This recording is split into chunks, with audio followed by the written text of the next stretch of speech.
I'll go ahead and call to order the Longmont Planning and Zoning Commission February 28th, 2024 meeting. Roll call. Chair Poland. Here. Commissioner Height. Commissioner Boone. Commissioner Flagg. Commissioner Popkin. Chairman, you have a quorum.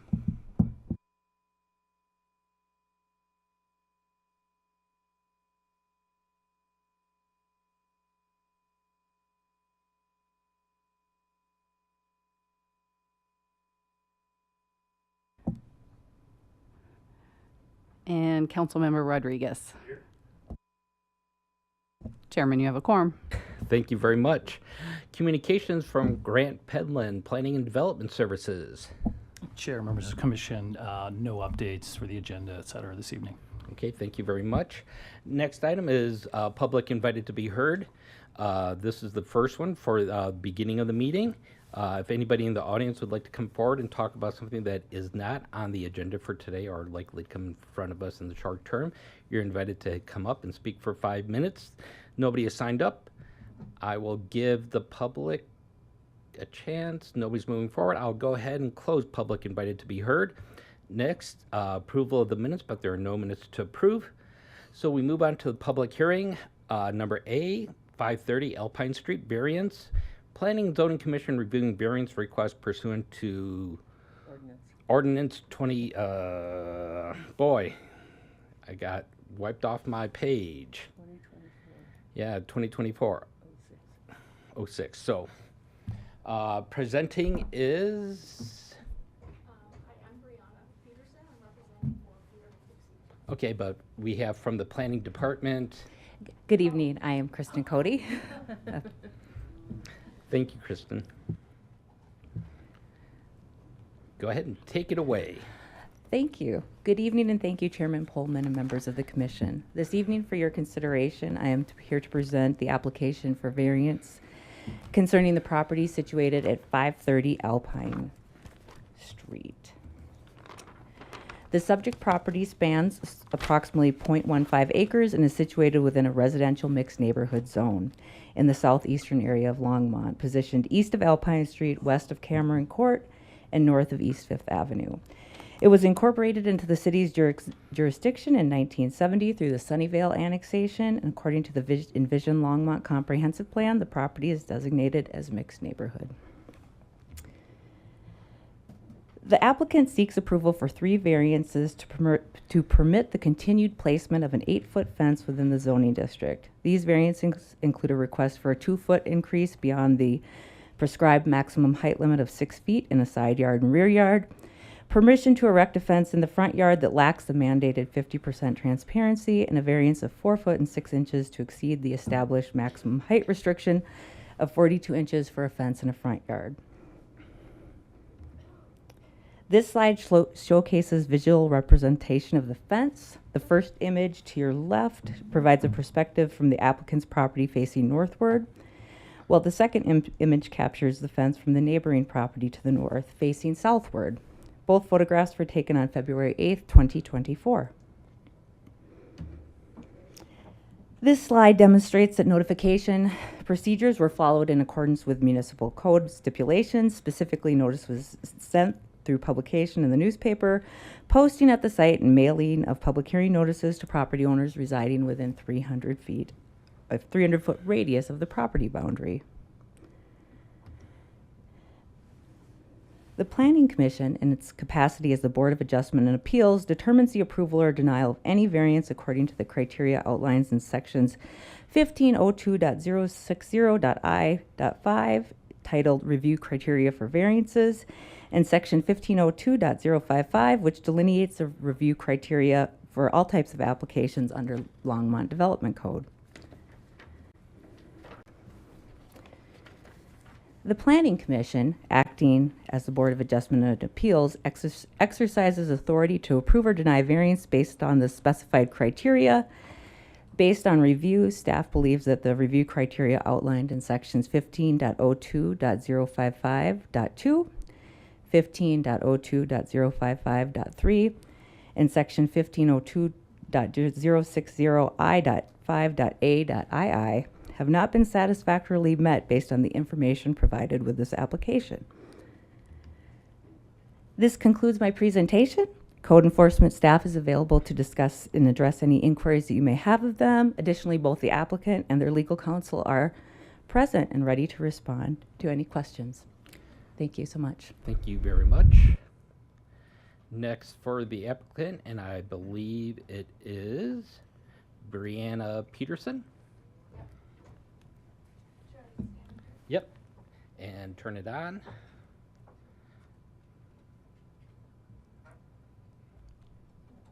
The other side, okay. All right, so I have some documents I wanted to share with you. I had a problem with my printer. I ran out of ink. So I have some of the documents on here. So I don't know how you want to handle Jane's that. coming forward to help you with that. Yep. Oh, okay. Okay, so I want to keep one for myself. And then, okay.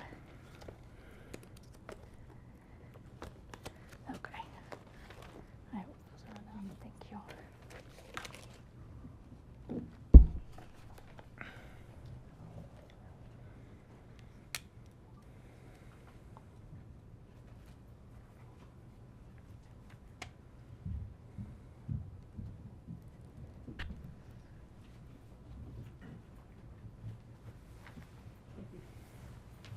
Thank you.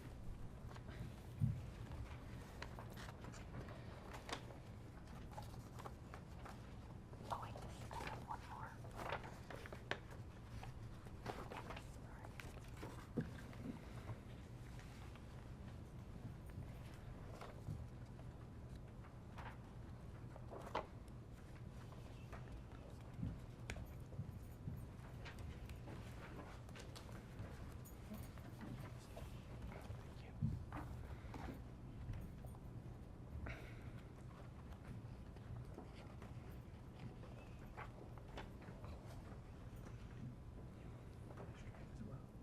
Yeah.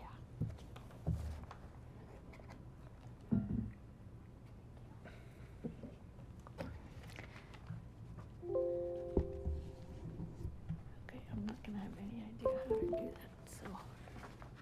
Okay.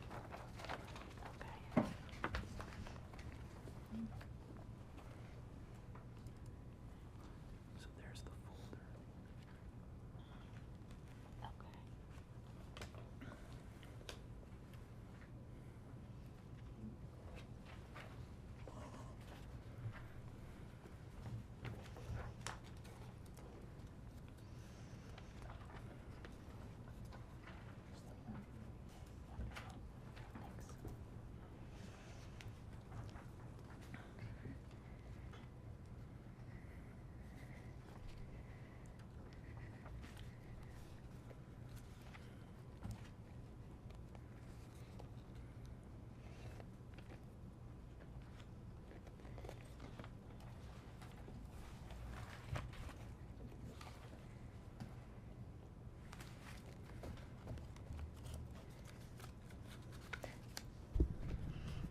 Just let me know when you're done reading that.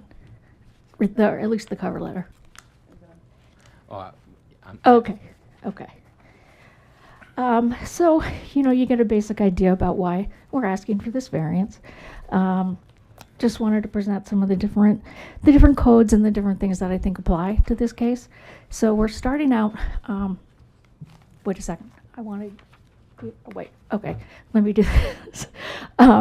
So the first set of code I have for you is the unreasonable noises prohibited, and there's a prima facie unreasonable noises. And so I don't know how many people are lucky enough to not have gone to law school, but it kind of means, on its face. So the definition there says nobody can make unreasonable noise that is that would cause anybody of ordinary sensitivities, annoyance, and irritation, and that would be audible 25 feet from the source of said sound or within a private residence. So it also goes on for a different section for the gathering of people at a party, essentially.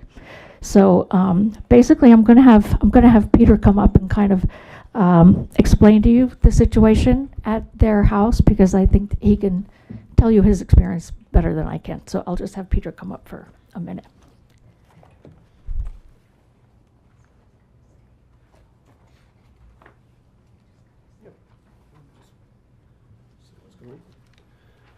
Okay, good evening. Thank you for having us here.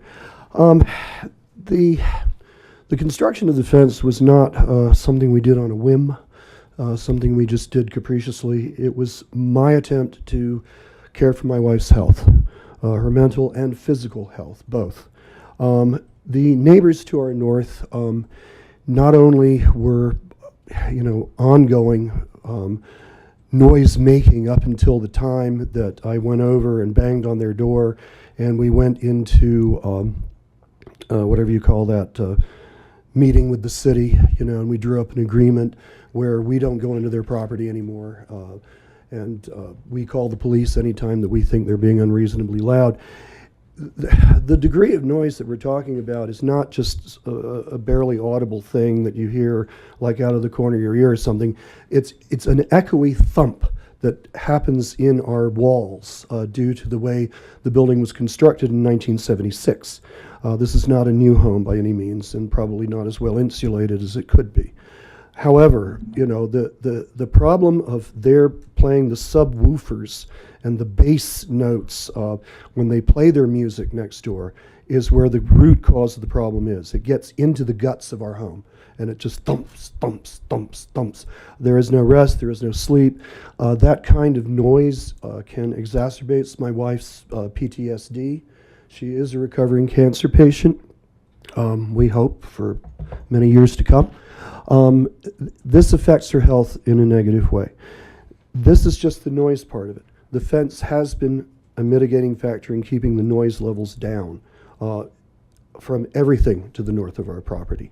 So for that reason alone, very necessary.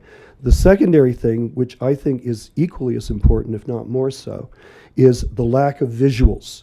They can no longer see us. They no longer know when we're in our yards, so they can torment us. We can no longer see them. Yeah, well, I am going to get to that, yes. By torment, what do I mean by torment? I do not know if the family that lives there is gang affiliated. They do throw gang signs. They make obscene gestures to us every time they see us. They grab their crotches. They make obscene sexual gestures, anytime they see us. The fact that they can no longer see us means that my wife is no longer subjected to gang signs, verbal threats, physical gesture threats. All of that is gone. As long as the fence remains, she is not subject to that. We are not subject to that. And she is that much more peaceful and that much more healthy as a result. Again, not something we just did on a whim. This was something that we built out of desperation. So that's, I think that is really the crux of the biscuit. And I really have no more to say right now. Okay, thank you. Yes. How long has it been? Oh, yes. And it's also more difficult for them to throw explosives into our yard with the 8-foot height of the fence. My wife was subjected to harassment by M80 firecrackers. I don't know if you've experienced an M80 before. So go on a stick of dynamite. You know that as well as I do from when you were a teenager. Right. But yeah, so this is a dangerous weapon. We have been subjected to attacks by dangerous weapons. And since the fence goes up, they can't see us. It's harder to throw a bomb over an 8-foot fence than it is a 6-foot one, So again, protection. We are being protected by this fence. Thank you. I think that's. So how long did that start when they started? How many years? Was it like a few years ago? Oh no, yeah. This has been since January of 2021. The man of the house lost his wife. Up until that point, we've lived there for 20 years. We've lived in our same house since 1999. We have always been very friendly with whoever lived in the home to the north. Leo Flores, who is the current head of household there, his first wife, Amy, we were very, very friendly with. We were very friendly with them. They invited us to parties. I was over there playing music. I was in their house. They were in ours. I was in their yard. They were in ours. She died. Years later, he remarried. A lot of the trouble has come from this combination of this new combined family. One of the primary instigators of the violence and the gestures and the gang signs is, I believe, his stepson, who moved in with the current wife. You know, it's been a problem since 2021. That's really the history. We wish we still got along with them. We don't. You know, that's why the fence.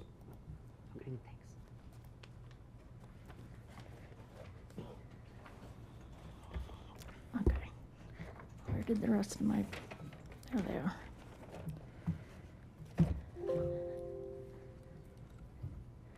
Okay, so according to the code, I think based on what you've heard, the facts that you've heard, that they have endured, I think it's pretty clear that it satisfies the code 1020-90 with unreasonable noises prohibited. There is one section in here, if you go down, so 1020-110, that refers to civil enforcement. And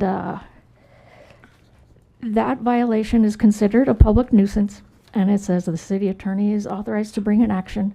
We also know the police are authorized to go issue something like a fine or a ticket. So this ordinance has been being violated on a constant basis for 3 years, and there has been no legal or civil consequence that has been endured. So as such, they have no incentive to stop because they're clearly enjoying, kind of tormenting this couple, which is kind of weird, but that, so be it. So they did have this mediation that he referred to, and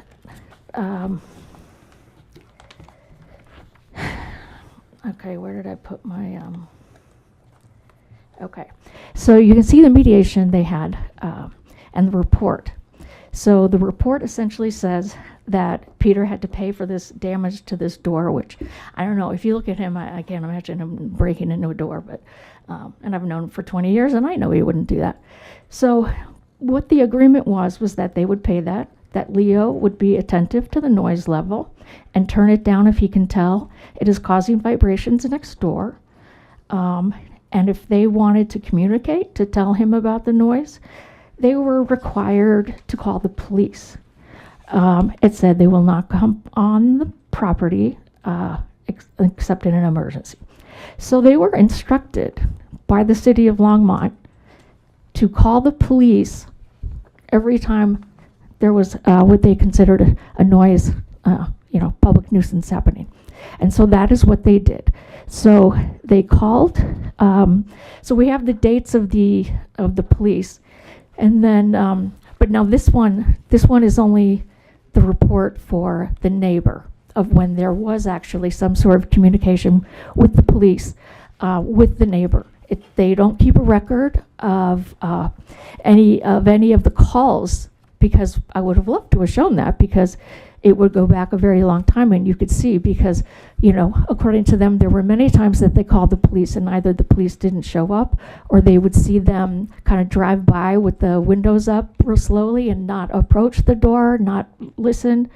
And so here, just in this amount of time, and there's no police report describing what happened, which I live in Lakewood, and I have to tell you, every time the police go to a call, they write up a report about saying what each party said and then the resolution.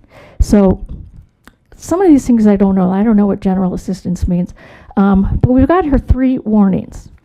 So I'm just wondering, how many warnings is one supposed to get before there is any actual legal consequence or any sort of remedy?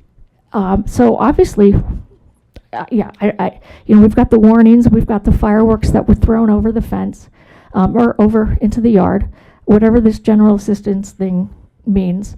So this is just the record of the times that the police had some kind of interaction with the neighbor, not the number of times that the Johnsons called. So you can see that, this has been going on for a couple years, and this was, so let's see, so we've got 2021 and now 2023. And so far, there has been no remedy. There has been no fine. There has been no ticket. The neighbors have not had to deal with any sort of incentive to stop making that noise because the city has not stopped them from making that noise. And as a result, all this time, as he was saying, Dixie has PTSD, she's recovering from cancer, she has, all of these physical problems with the chemo, and it requires that she gets some sleep. And when she is not able to sleep, that all affects her health and her ability to get better. And so this does become an actual physical sort of assault, not an assault by, physically, but sort of an assault on their safety and privacy in their own home. And so they have done absolutely everything any normal citizen is advised to do, and what they were specifically advised to do. They called the police, and you can see the police did absolutely nothing to stop it. So, so at some point, they're like, well, apparently the city is not going to help us for no matter years. When is this going to end? If it's been 3 years and the city is not going to protect us, then we are going to have to find a solution of our own. And that's when they started looking for a noise mitigation fence and a fence for privacy to keep these people from disturbing their peace, the enjoyment of their own property, being able to sit outside, being able to, on a hot summer night, leave your window open. And so the only thing left, if you can't rely on your city to enforce their own code, then what you have to do is you have to handle it yourself. And that's where they did all of this research into this fence. I have some articles in here that describe the noise mitigation fence and why they are meant to be constructed at this height and at tight materials. If there is a gap in anything, sound is going through it. And that's why the front fence is not 50% transparent, because that would defeat the purpose of it. The sound and the privacy would all continue to be impacting their day-to-day lives. So so that's why the fence was built that way. I know there's a picture in there, the ones that they showed you. I have other pictures that I ran out of ink, and so I couldn't print them. They are on this thing, and so okay, let me see if I can find the right ones. So that is from the inside. They made the part that looks bad on their own side of the fence, not the others. So then, so that's the part on their side, the way that looks. That's the tall part. That's how that is. Wait a second, I have another one.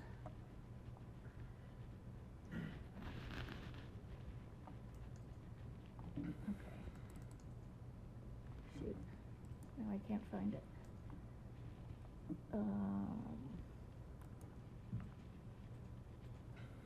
Okay, can't find it. But it's not a picture like the one that you were shown where there are no vehicles or anything on the road. And so based on how that was shown, that fence just juts out as like a big, huge thing. Now, if you saw the photo that was taken where all the cars are parked along the way, and there are the trees with the big trees and the branches, and it's not even, it's even winter. The impact, what everybody sees, is barely anything. So it does not look as foreboding as that one. I wish I had that, because it could show you the real view, the real impact that this fence has on the neighbors. So the information through all of the companies said very clearly, if you're going to try to get a mitigating fence, the taller, the better, the sturdier the wood. And that is just the way it is. Some of these do say, of course, that some cities are going to have a 6 foot maximum. However, when they hired this company, the contract, they were supposed to give me a contract, but they didn't. It specifically said that they would get all required permits. So the Johnsons had no idea that they were doing anything in violation of the code. So that they're not here. Oh.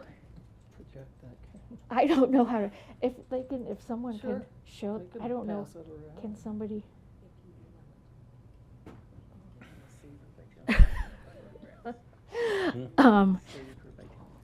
So I have these articles in here that you can read that discuss the how to make a noise mitigating fence to be the most effective. And so the fact that the builder did not follow the city code is not their fault. So they spent over $2,000 to get this fence up. They had no idea.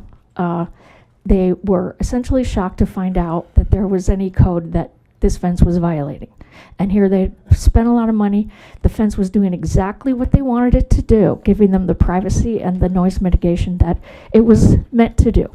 So I do have the next code, 1505-100, about the fences and the walls. And so it says, these regulations are intended to meet the purpose and intent of the development. And so obviously, yes, we agree. It does say the building permit is required. It's not their fault that the builder didn't get one. One thing to note is that it also has down here in paragraph D3, the code can be adjusted based on essentially, it says arterial streets, but essentially the impact is the same. The point of having a higher fence on an arterial road is because it's already acknowledged that the noise level cannot be accommodated by just a 6 foot fence. So you already have in here, and it says it's, the decision-making body can determine that based on the need for safety or adequate buffering. So if the code already understands that there are going to be situations where the code is not going to be strictly enforced, or not strictly, but will have different regulations, and the purpose of that, then you can see how this is essentially a very similar situation. They're dealing with the same kind of privacy, sound, all of that is normally on an arterial road, but in this case, it's because they're neighbors. They're not asking for anything, They've never said anything about any of the other neighbors. Nobody else is producing this kind of activity. So the code does give you the opportunity which is also, of course, why variances exist, because there are reasons why things should not be enforced specifically. So we do know that the front yard is supposed to be 4 feet tall and 50% transparent, but that would defeat the purpose of this fence. So either the 4 feet or opaque, none of those are going to do anything to prevent the problem. Let's see. Okay, I think that's what I got for that one.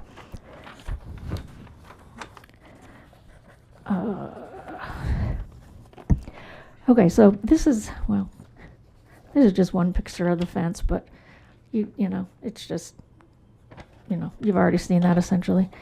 So the next section, since we're trying to get a variance, and so we know that we have to satisfy the review standards for a variance. So what we have here, the purpose of a variance is to alleviate practical difficulties or hardship. And it's extraordinary, exceptional or unique situations that were caused by the applicant's, not caused by the applicant's omission. So if ever there was a situation where this variance code needs to be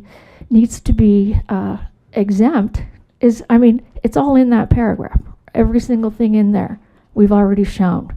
The consequence to them is extreme hardship, and there is an extraordinary need, and this is unique because not many people have neighbors like this. So they're just trying to deal with the fact that they have these neighbors. So, okay, let's get to the nitty-gritty here. So the review criteria. So it states that, you know, these other criteria need to be satisfied. So you know, we'll go from the beginning. So the property, whether the property and development can have any beneficial use. So right now, they cannot enjoy their house. They can't enjoy being inside. They can't enjoy being outside. They can't sleep. They can't get rest. Everything that one expects from being inside your own house. They can't get that. The degree to which the variance deviates, right? We've got the 2 feet on the side and then the 4 feet and semi-transparent. So personally, I don't know of anybody who would really object to a fence being 2 feet higher because the neighbors do benefit in the same ways that the Johnsons do. They benefit by more privacy, more noise mitigation, and so they're benefiting when they haven't even spent the money to put this in. Personally, I would love to have a fence like this built by somebody else.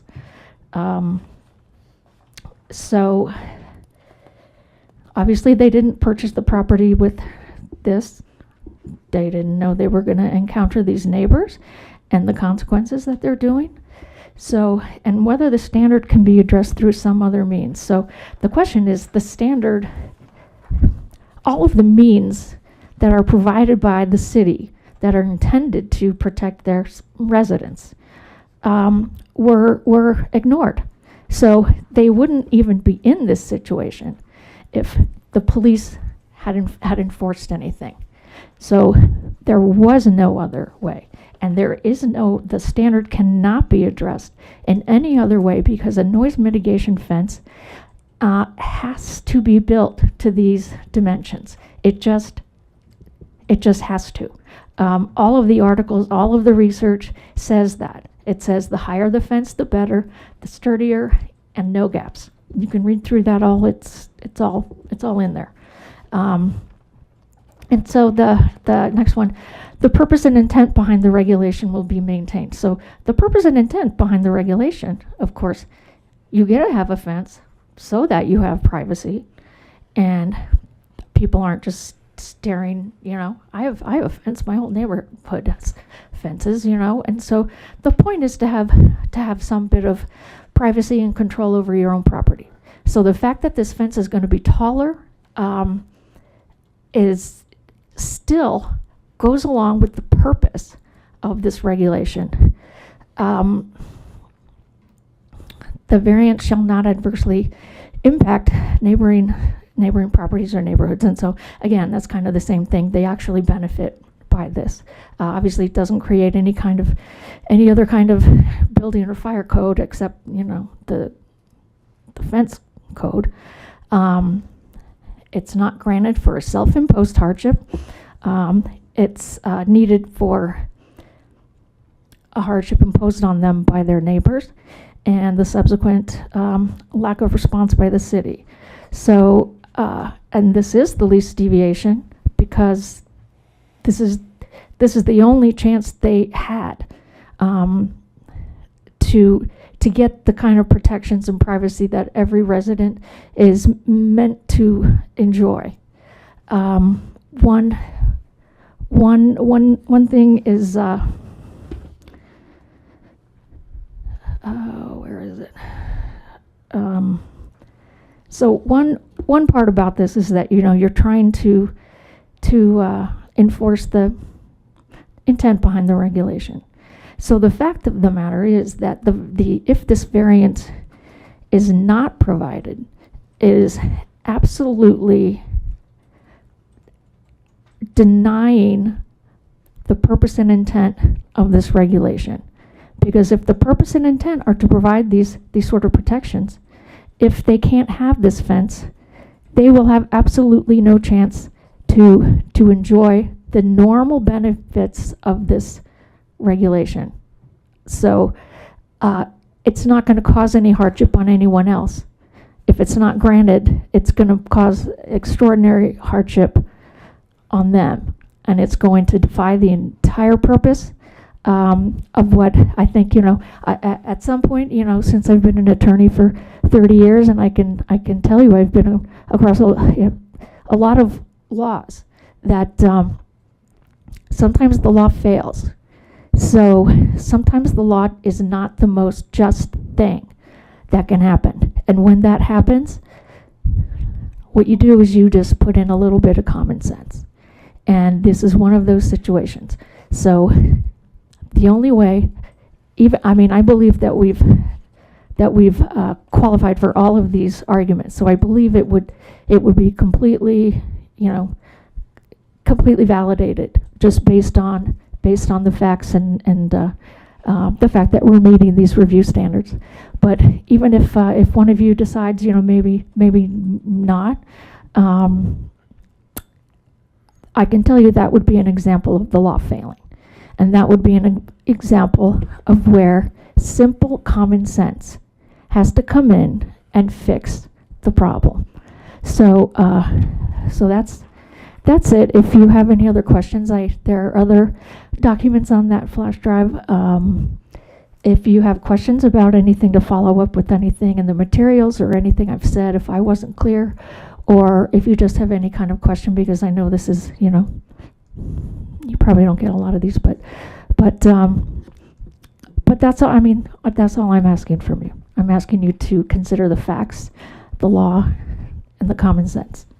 And absolutely, if you have questions for any of us, just let me know. And I do appreciate your time and consideration. Thank you.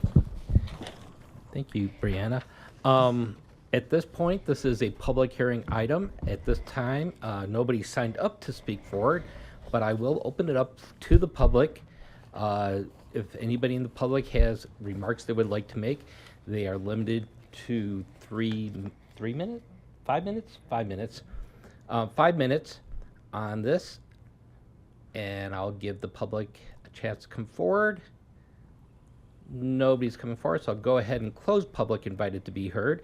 And now we'll move to, Chairman and Commissioners, I have received via email a photograph that the applicant and property owner would like for you to view. If you're amenable, I could bring that up on the screen. yeah. Oh, I'm sorry.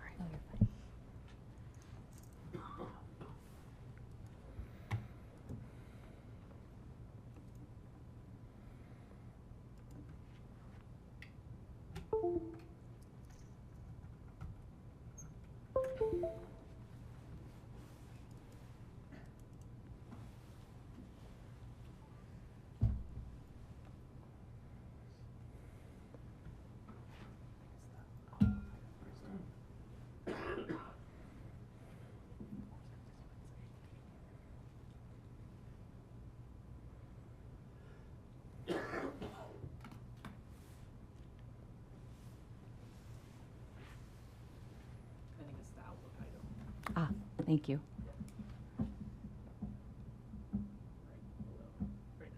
Okay, there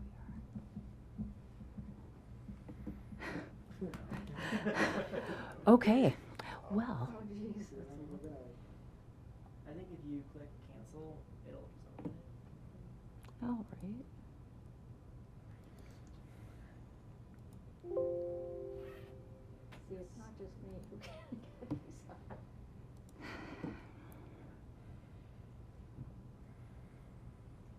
It's not that crucial.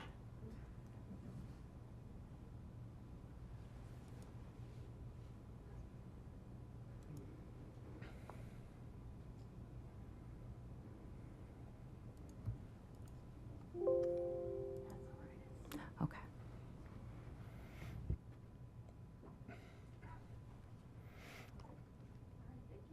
Okay.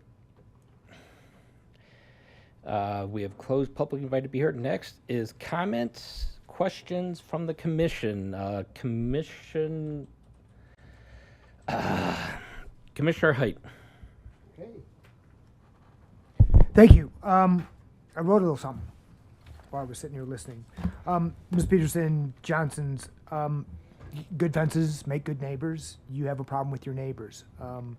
This board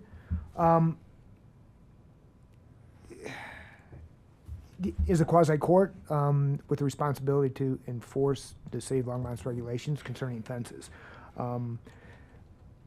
You need a variance, and you have a significant burden of proof to get that variance. But your troubles with your neighbors are troubling, and I'm going to go down that rabbit hole a little bit for you. Then we're going to go back to the burden of proof. There are 2 code enforcement officers here, I believe, tonight. Are you able to talk? Can I ask you questions? Can you step up to the dais?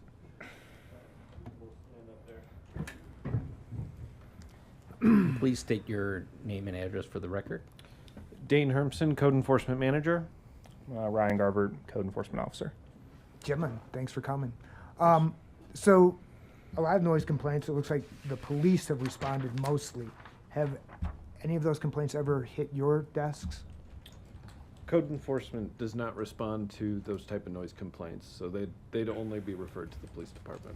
Even though it is a code violation to the extent that there are decibel exceedances or it's otherwise unreasonable? Right. Different groups enforce different sections of the code. That area of Title 10 is handled by the police department. So not you folks at all? Mm-hmm. Okay. But did you cite the fence? We did cite the fence, Okay. yes. Can you explain how and why? How did it come to your attention? So back in July of 2023, I received an anonymous voicemail complaint via our main code enforcement line at our office, just concerning someone drove by and said they saw an 8-foot privacy fence in the front yard of the property, and they wanted it checked out. I went out to the residence, I believe, the day after, which should be on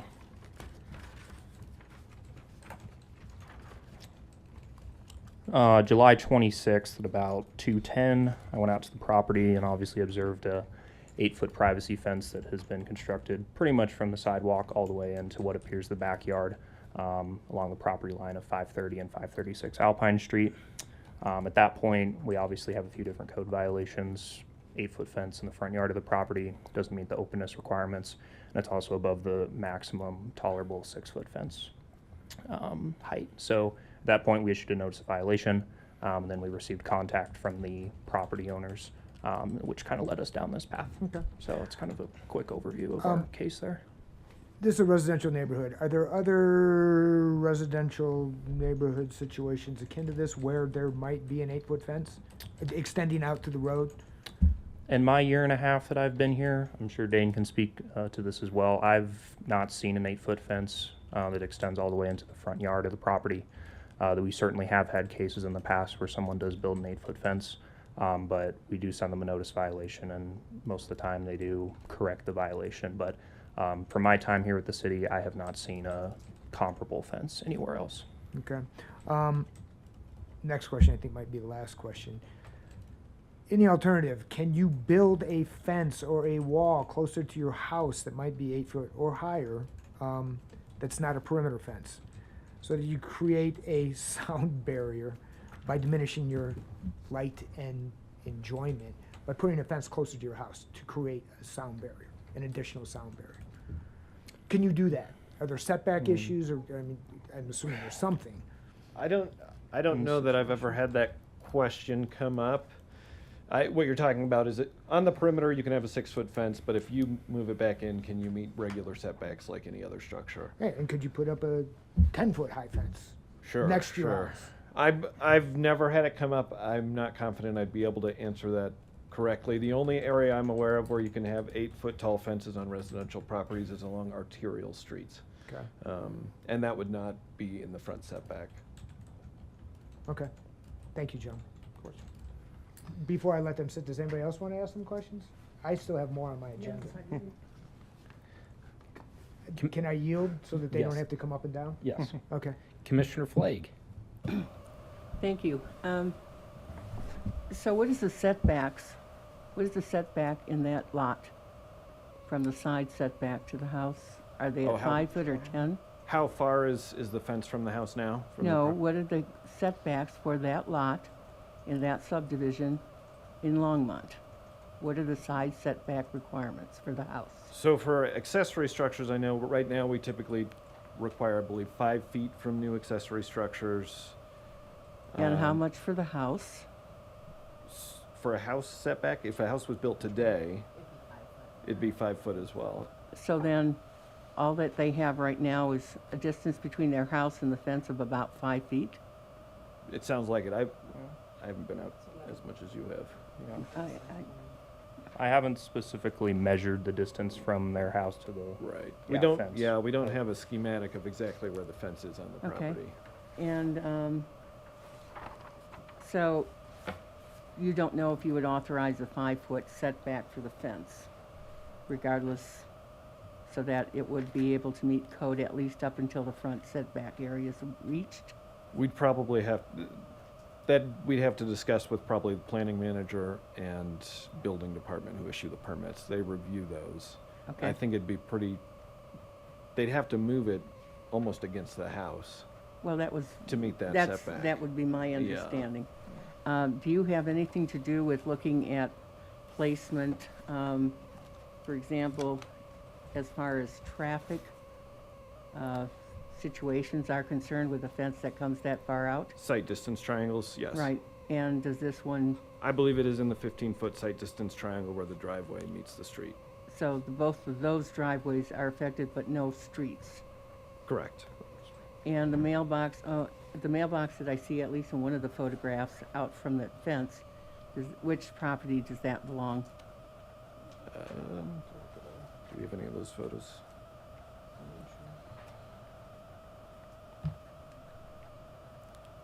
This one. It looks like it would be the neighbors. 536. The neighbors on, Well, it's actually dead center. yeah. It's a T-shaped mailbox. Oh, whose mailbox? His mailbox is on his side for 536. Oh, so that's both. Ours is on our side for 531. The center post itself occupies pretty much the beginning. Okay, of so the it's a property. shared pole there. Pardon? It's a shared pole. A shared pole, yes, ma'am. Thank you. No, the shared post. Yes. Okay, thank you. I think that's all I have for now. Somebody else want to ask a question, because I would like to talk to, Okay. Your question, is it for enforcement? No. Okay, I am going to go ahead and put up Commissioner Popkin. Thank you, Chair and Vice Chair, for yielding briefly. Just one question for you, gentlemen. Again, thanks for joining us tonight. You mentioned that you have seen examples in the past of 8 feet fence violations that you've asked other property owners to correct, correct? Is that correct? Correct, yes. How would someone correct that? Generally speaking, one case that I had previously, the owners simply just took a skill saw. In their situation, they'd only constructed they don't have an 8-foot privacy fence all the way into the front setback of their home. It was simply around one side of their yard, or I believe the perimeter. My understanding is they just took a skill saw, measured down 2 feet, and just cut around, and the fence was in compliance at that point. So it was a pretty simple fix, and that's, I believe, how they corrected it. Got it. Are you familiar with other strategies to correct that, short of like taking down the fence entirely? Not that I'm aware of. Yeah. Usually once it's 8 up. feet is 8 feet, yeah. Yeah. Got it. Thank Yep, you. Of course. Okay, I'm going to go back to Commissioner Height. Thank you very much. Ms. Peterson, now I have some questions for you on your burden of proof, specifically dealing with the variance conditions that you need to show, or that your clients need to show. Are you available? Questions for me? Can I just make one clarification? When they did get that fence built, the builders set it back so it's not right on the curb. It is set back, and the point was to make sure that it doesn't block anybody's view when they're turning out of the driveway. So there is no, it does not impede anybody's view. when they're trying to go out to the road safely, because it is set back. Thank you.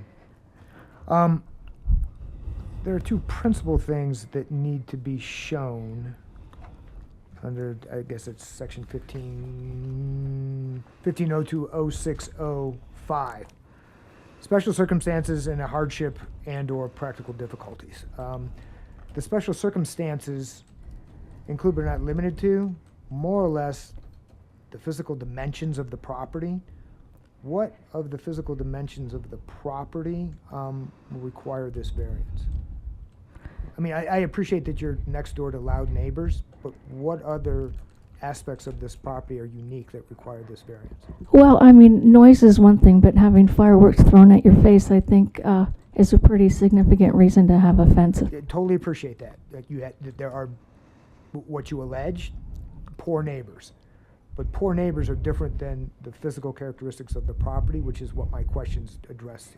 What are the physical conditions of the property that make this variance unique and required?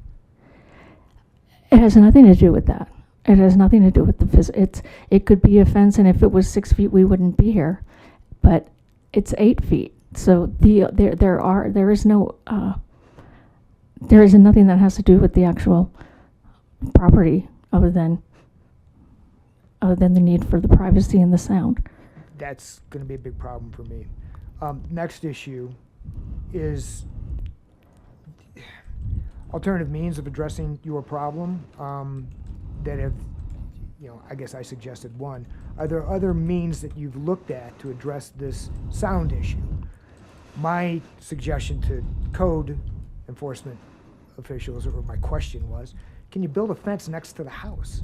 Could you otherwise soundproof the house? Have you looked So into those one thing alternatives? I'd like to say about that, and it is in the research that I've provided, the recommended way to construct these fences, it says it should be as close as possible to the sound of the noise.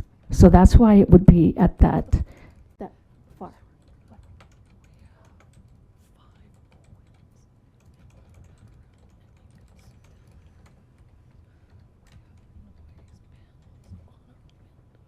Okay, I'm just going to let her explain this. Just Okay, sorry. I'm his wife. I live in the house with the now 8-foot fence. What we did try prior to the fence, I have 5 thick quilts in my bedroom hanging over the window. My nephew's an audiologist, and he said sound carries through metal, and we have metal frames on our windows. Sorry, I get super nervous talking. So we did that with the quilts and blankets. Then we bought these acoustic panels that are used for Sound studios. yeah, sound studios. Stuck them on my walls, stuck them on the windows, and we're still getting that booming bass. And so yes, we've tried. I've worn earplugs. I have noise canceling headphones. I have autism. This is part of why I have PTSD, amongst other reasons. But autism, you're highly sensitive to sound, not to mention the throwing of the fireworks, throwing garbage. That's another thing they would do. I'd be going out to take my trash before we had the fence, and there was 2 or 3 of them that live in that house that would just throw garbage at me, and setting off my PTSD autism thing. It's just intolerable. So we really have tried other methods.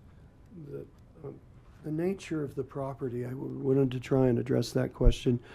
The nature of the property is it's very flat, it's very visual. There are no tall trees, no shrubs on either side, no boxwoods. I keep coming back to the visual nature of the problem, which is very high, and that's one thing that the fence does do is protect us from that element. The fence not being there, the nature of the property, it's flat and clear. I mean, you would be able to see me, I would be able to see you as clearly as we are seeing each other now. There'd be no brush, no shrubbery, no sage, protecting, that we could hide behind, and obscure our vision. You coming out of your door, me coming out of my door, there we are.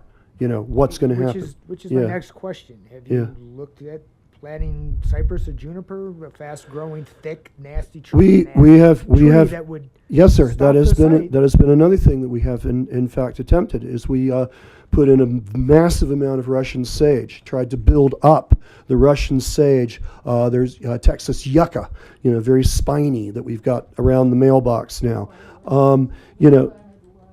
We've planted lilacs, which spread very nicely, but again, do not supply that visual obfuscation. It's we can still see each other really well, and that's something that we don't want. So there's that.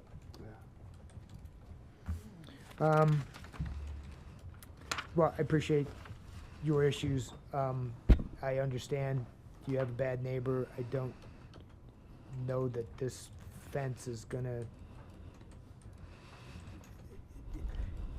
at the end of the day, be around to help you. I'm done. I guess I sort of feel like you're minimizing the problem. To say you have a bad neighbor, I have a neighbor who, they don't take their trash cans in. They don't, I don't sometimes. Some of these neighbors come by and the dog goes to the bathroom on our yard.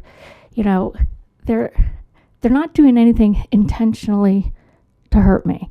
And I think everybody probably has had a bad neighbor over the course of their life.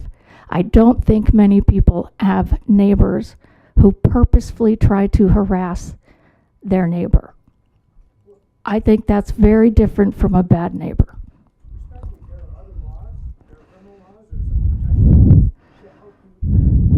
Right, but if the police, no law is good if it's not enforced.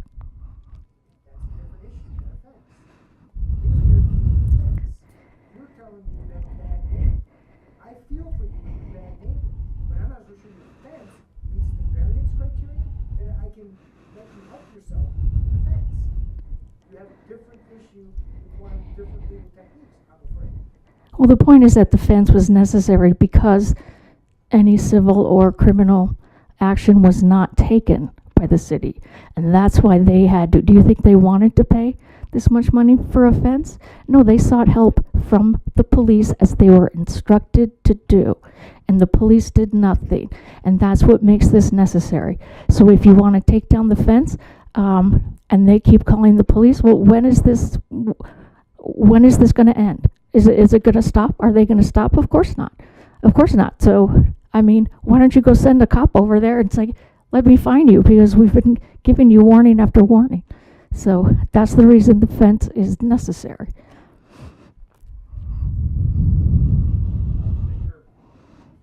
Commissioner Boone. Thank you, Chair. Am I on? I don't have a question. I do have a few comments. First of all, I really do empathize with the applicant. It seems like a terrible situation. Unfortunately, this is the wrong body to be solving your problem, in my opinion. It needs to be the police.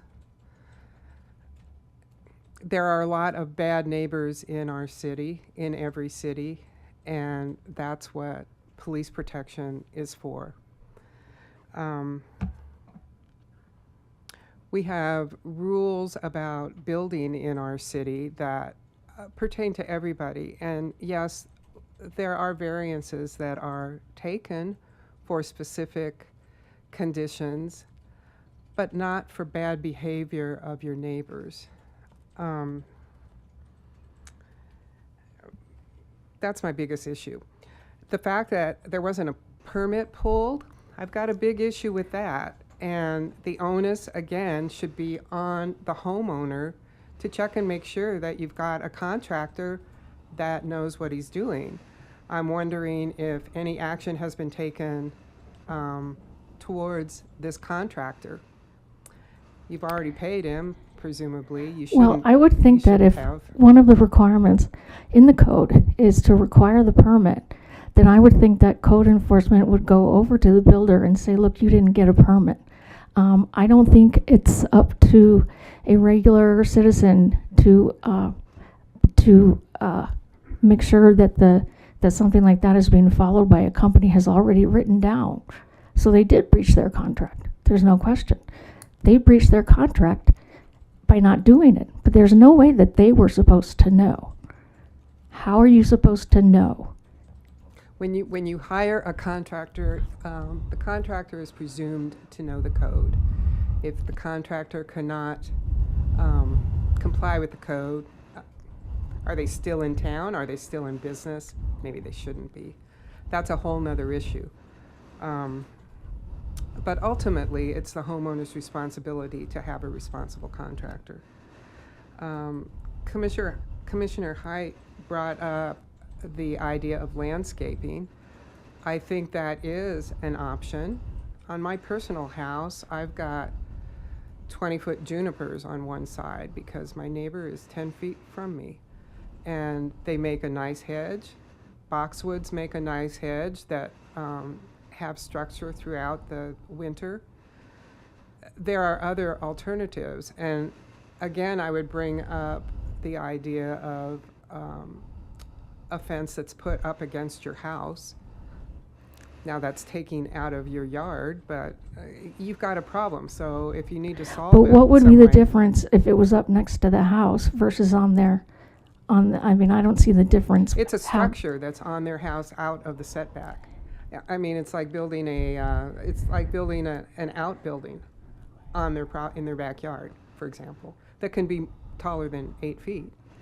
But it wouldn't provide what it is intended to provide, which is the sound and the privacy onto their yard. If they're throwing, I mean, if they're throwing things into their yard and the fence is next to their house, then that is not helping them because they can still throw things in their yard. And again, I go back to the point that this is a police matter. I agree. And if the police did anything, we wouldn't be here. As such, I'm going to have a hard time supporting the variance. I'm sorry, and I empathize with your problem. But the building code does have rules. Let me get clarification, if I may, please. So if the contractors were to come back and move that fence so it was flush up against the side of our house, the side of the house that is actually parallel with the fence would be our garage. If we were to put that flush with our garage, then it would be permitted? I believe so. It's unusual. Grant. Chair, if I may, Yeah. and to the commission. So the section 1505-100 that deals with essentially front yard fencing would apply across the entire yard. And Oh, then right, the in front yard terms- fence. In terms of the height Right. requirement, it actually is across the entire property as well. Right. So whatever the maximum is, in this case it would be 6 feet, would still apply regardless of the location of the fence on the property line or within the property itself, just to clarify. Okay. Is there anything anywhere, and I don't mean this to be an impertinent question, I have looked, I can find nothing anywhere that defines or sets out a classification or a guideline for what is meant by 50% visibility. Do I knock out every third slat, every other slat? What do I do to comply with 50% visibility? There are no pictures anywhere that I can find. There's no guidance anywhere that I can find. I think, Grant, that would be every other slat. I believe what it's indicating is that 50% of the square foot has to be see-through. That's correct. Sorry. Chair. And it's done in a lot of different ways. There's all kinds of architectural ways to do that. And it's not, and just to clarify, the front foot fence height restriction is 42 inches. It's not 4 feet. And Mrs. Peterson, I'm going to keep this moving. I'm going to move to Commissioner Flake. Thank you. Thank you, Chair. I noticed that there was a mediation that was attempted, and in my varied experience here in the city of Longmont, helping with mediations for the city, there have been such things as overheight fences that have come up. And they are for dealing with neighbor issues, and they work fairly well. This one is more complicated than what I have ever seen. A phrase keeps running through my mind. I think it's Robert Frost, who may have said, "Good fences make good neighbors." And in this situation, I do more than empathize. I can almost understand and feel the pain that the residents are dealing with for the Johnsons, because I too adversely react to low bass noises. It hurts my ears. It truly does, and it's a lasting ache for sometimes as much as several hours. It depends on how long I'm exposed. So I have to be very careful where I live. I would hate to have to get up and move because somebody moved in and decided to have a woofer where I live. That would be devastating. And I know that there is so much we can find in this, that the person who wanted the fence put up, the Johnsons, it was their responsibility to make sure that a permit had been drawn appropriately. That really was their responsibility. And because you have to check on those things, and we always say things like ignorance of the law is no excuse, and in this case that's what sort of applies. In this situation is the rare situation where sometimes reading a very strict interpretation of a law does an injustice to a situation. And I am of the opinion, if we can figure out a way to leave the fence in place, it makes for a better outcome for the neighborhood, because it obviously is working. The Johnsons did try insulating inside with advice from an expert. They've tried doing a variety of mitigation things. You can plant junipers along your property line or just inside. You wouldn't want to plant something outside your fence and bring it against your house, because then you have the problem of maintaining a yard area you can't see, and that can be a problem. We know that because sometimes fences back up to sidewalks that are along streets that have to be shoveled, and neighbors are required to get out there and take care of those things. But they're dealing with a neighbor that already is sort of hostile. So how would that happen? What would happen then for the fence in the area in their yard if you move the fence against the garage?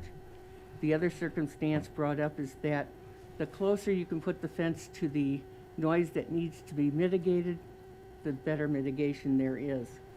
We all have to get along, and were this able to be resolved by mediation, that would have been great. That would have been a good way to go. Perhaps we send them back to mediation, but there still is the fence consequence, and it's a structure. I would like to find some way that we can let it stay where it is to do the job it was built to do. I realize I don't know how we'd get the permit approved. I'm not sure if this body has that ability to circumvent and say, in this particular case, under these particular circumstances, we could say we should approve the permit. I just think there has to be a better way than saying, I'm sorry, you didn't meet the guidelines and the rules and the ordinances. Do we have a way around? I guess what I'm not asking you. Oh, Great. I'm asking them. okay. Sure, you, Bill. Chair, Commission member. Essentially, in essence, the request for variance would, if granted, allow the fence as it is. Again, that is the request before the commission tonight. And so we could say that this could be a permitted fence as long as the Johnsons are in residence in that house, as long as they live there. And upon their moving, then the fence would have to then meet the regular requirements. For example, if they sold it to another family in, say, 7 years, we don't know what's going to happen, then the first thing they'd have to do is pull out that saw and bring that front yard fence down to the 42 inches to make it in code. And maybe they'd have to bring down the rest of it to 6 feet. And then in the front, every other slat would have to be removed. But that would create, we would be solving the problems as long as the Johnsons are in residence, but we would not be permitting another person to move in there and bank on having that same kind of a fence structure.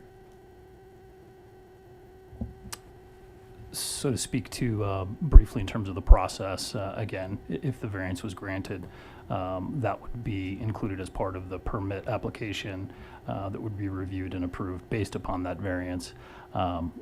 Our attorney representative is contemplating the notion, I think you were implying, Commissioner, that there may be some form of condition that could be applied to the variance. We may have to look into that a little bit deeper. Not sure if that would be applicable in this case. Okay, thank you. That's all. Commissioner Popkin. Thank you, Chair. Jeremy, did you want to respond? Please, the floor is yours. Thank you, Commissioner Popkin.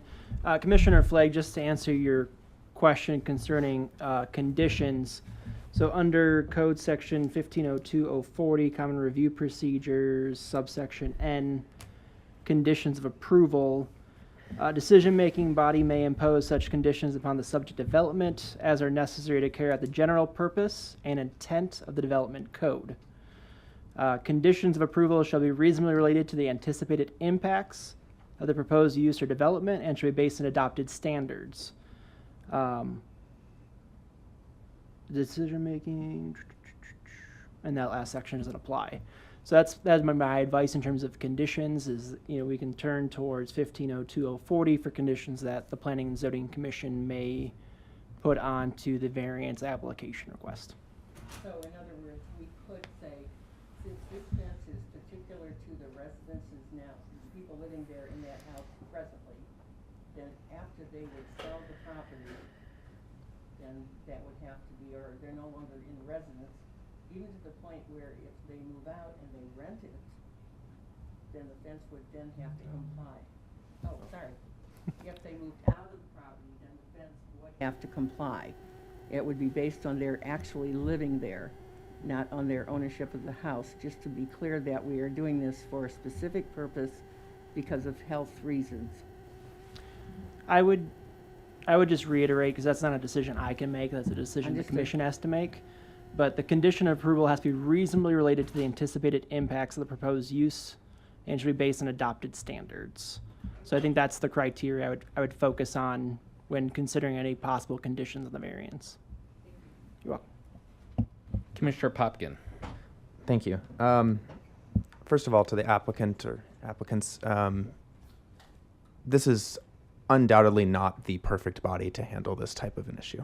And I think you've heard some of the concerns from the commission. Genuinely, I'm sorry that this is where it's come to, because it shouldn't have gotten this far. And I think we all feel that way. It's also clear that you've clearly taken overt legal measures to try to resolve this within the spirit of law enforcement, within the spirit of the city's mediation services, which I'm glad I know now exist, just for future reference. I'm sorry that they had to be created in the first place, and I'm sorry that you had to use them. So that said, I had a couple questions to clarify things. I echo actually some thoughts from all of my fellow commissioners here, and I'm hoping to get some clarity. So I guess first, maybe a question for Grant and or Jeremy here, or maybe even Kristen. At the beginning, I think I echo my fellow commissioners in saying clearly the contractor messed up. Ignorance of the law is no excuse here for the property owner to follow the code and pursue the permits that are necessary and make sure that the hired contractors are doing the same. At that point, at the beginning of this process, if the contractor was following this correctly, would they have applied for a permit for this fence, or would they have had to apply for a variance for the fence given the height as it's currently constructed, or both? I can certainly address Yeah. that, Commissioner Popkin. They would have first had to apply for the variance and went through that process. And if they had gained approval, they could then proceed to building permit. Got it. So the variance would have, so this is not just a question of they didn't apply for a permit. This is a question of the contractor vis-a-vis the homeowner would have had to seek the variance for this specific use case, given that it is out of line with the existing code for that kind of offense. That is correct. Thank you. I want to address my fellow Commissioner Height briefly and cordially, of course. Commissioner Height took some issue with the special circumstances here and is trying to reconcile with that. Maybe I can help you with that one, because reading the letter of the text here, it says special circumstances include but are not limited to exceptional limitations to the dimensions, shape, or topography of the property. Nowhere does it say it has to be a physical nature of the property. Nowhere does it say special circumstances can't be defined more broadly. So if that is your hang-up, I'd urge you to think about the breadth there, though I'd welcome any clarification from a planning staff or Jeremy if I am misinterpreting that.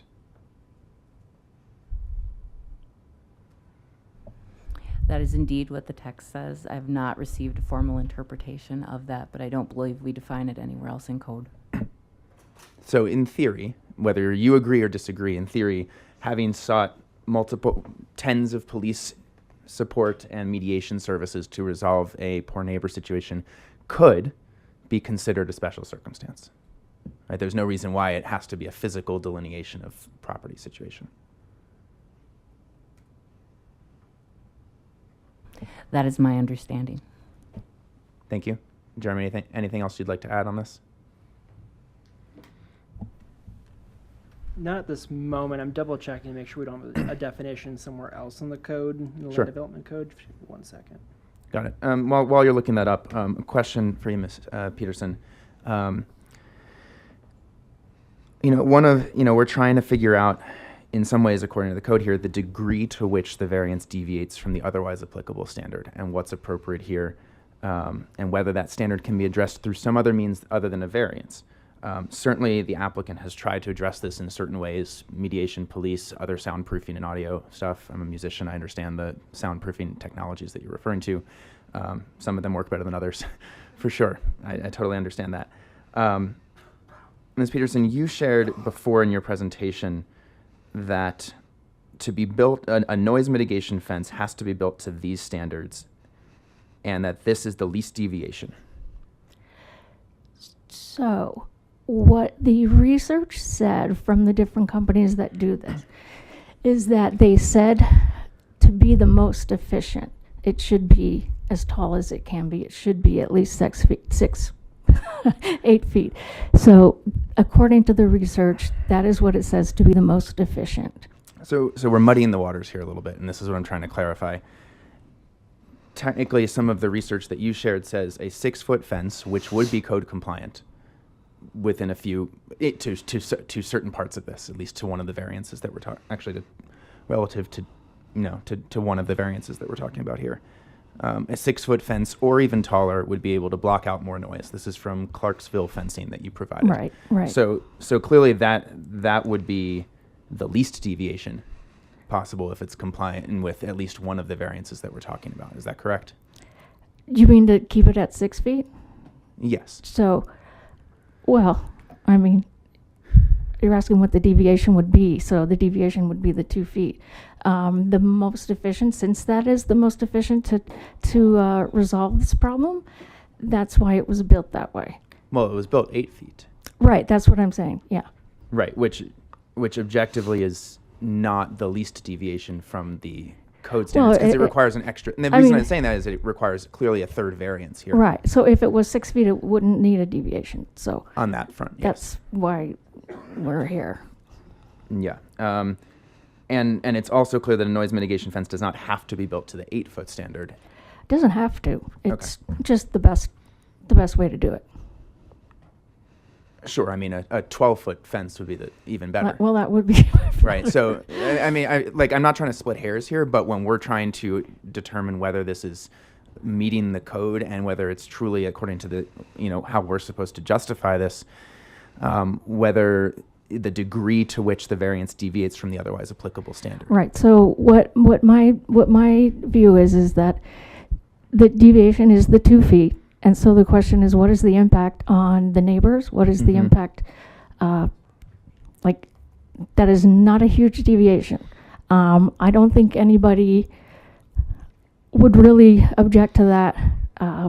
In my world, I don't know anybody who would object to that. So it's good.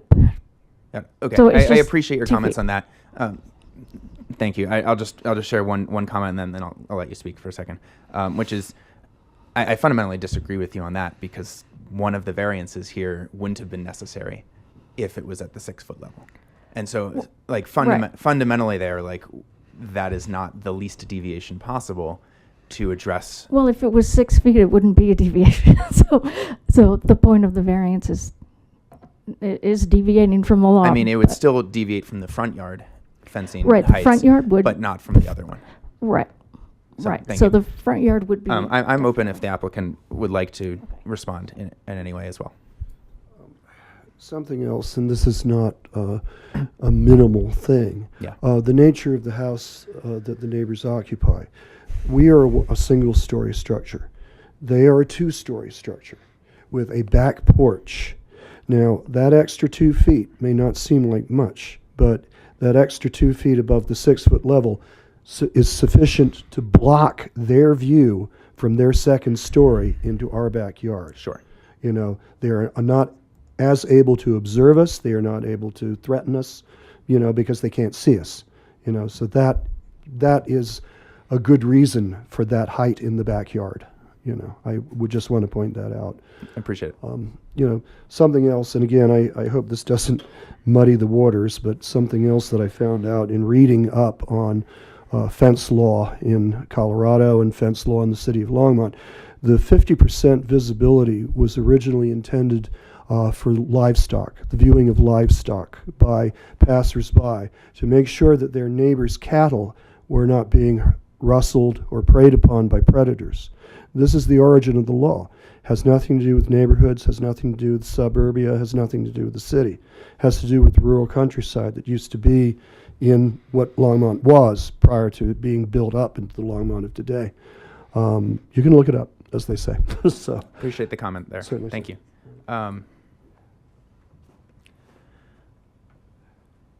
Look, I am quite sympathetic here to the applicant's case in terms of the transparency piece of this.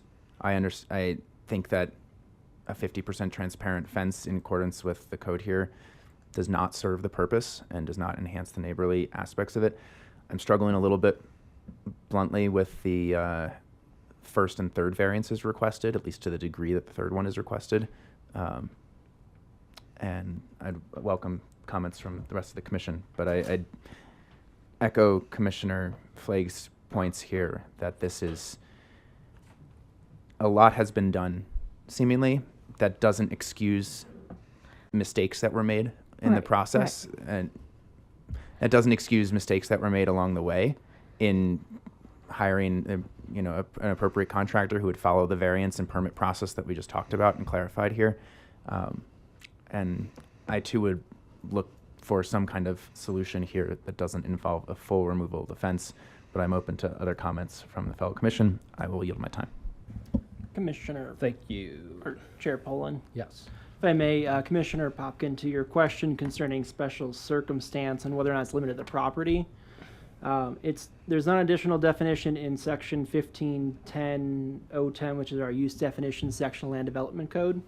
However, we are allowed to also consider a planner's dictionary, planning advisory service report number 521-522 as cited in that same section. Special circumstances also not defined in that code, but under variance definition, it does indicate that permission to depart from this development code when because of special circumstances applicable to the property. I don't know if that adds any additional context to your question. I just wanted to add that applicable to the property is in the planner's dictionary, which is one of the sub-references of our definition section. So one thing, if I could add, we're not really asking for an all or nothing on this. So, if you would approve of the 8 feet fence on the side, that would be really helpful. If you, I understand that the front yard is quite a deviation from the code. We do understand that. And so, I mean, I wouldn't be shocked if you, if you didn't agree with that, but I'm hoping that at least part of this, we can consider part of it and be willing to approve part of it and be willing to deny part of it and have it not completely tied together as one. Okay, thank you for that. I'm just going to put in my 2 cents here before I pass it back over to Commissioner Height.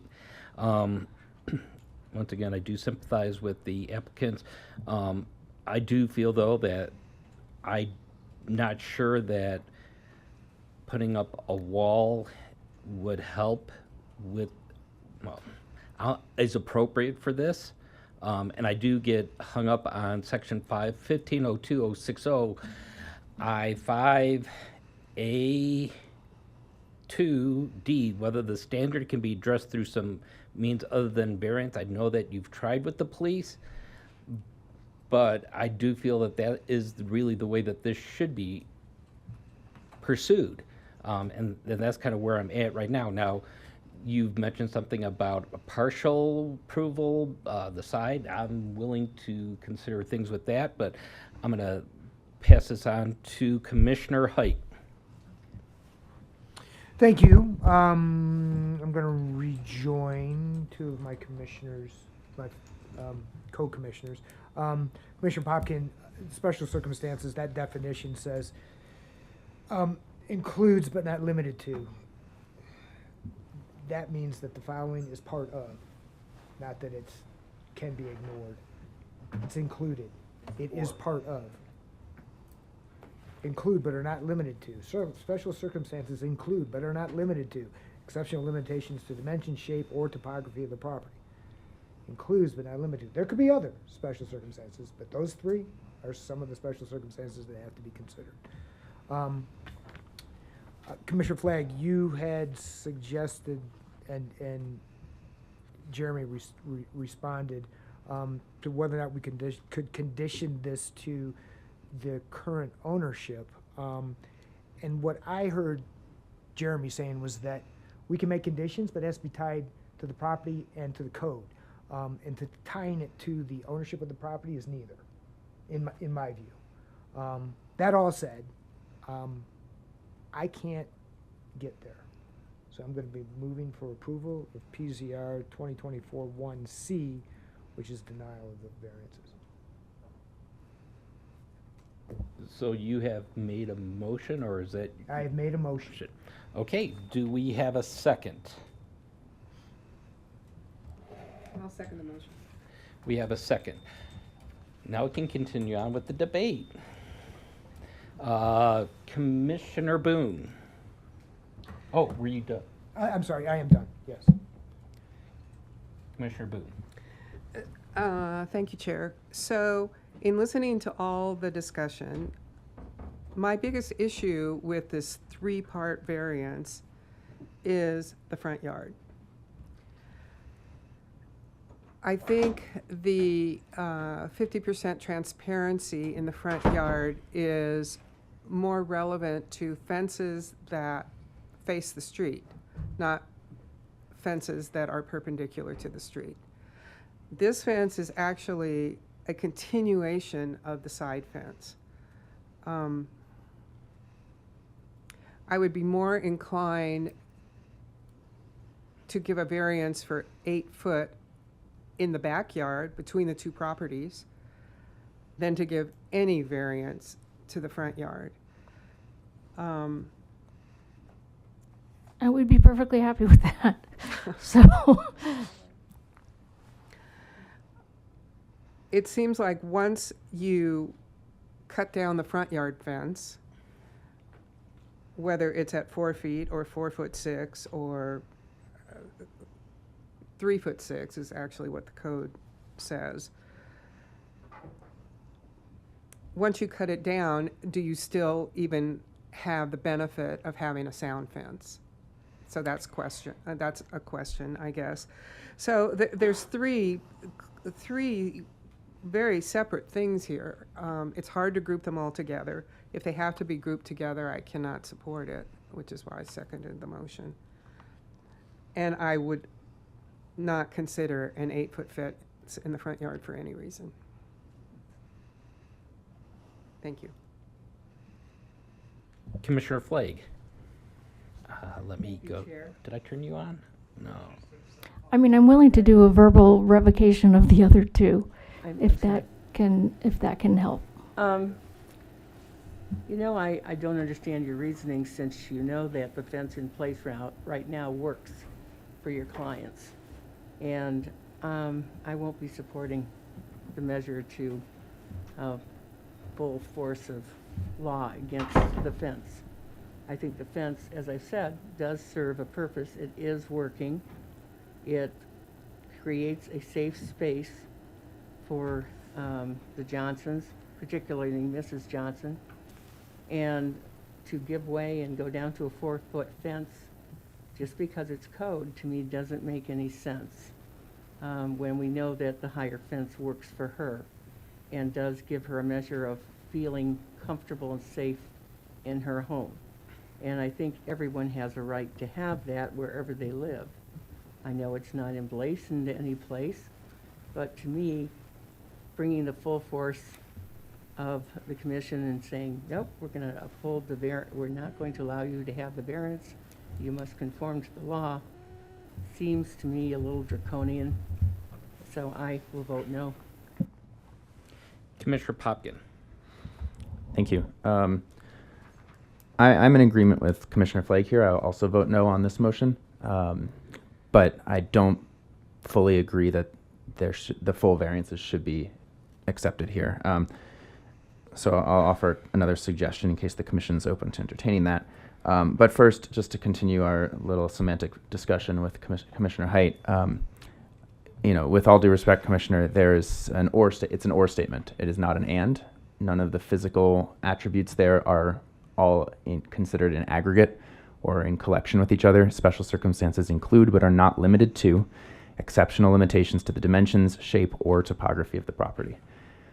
Based on my reading of that, that would seem to include others without mutually requiring that any one of those physical identified elements, dimension, shape, or topography are factored in.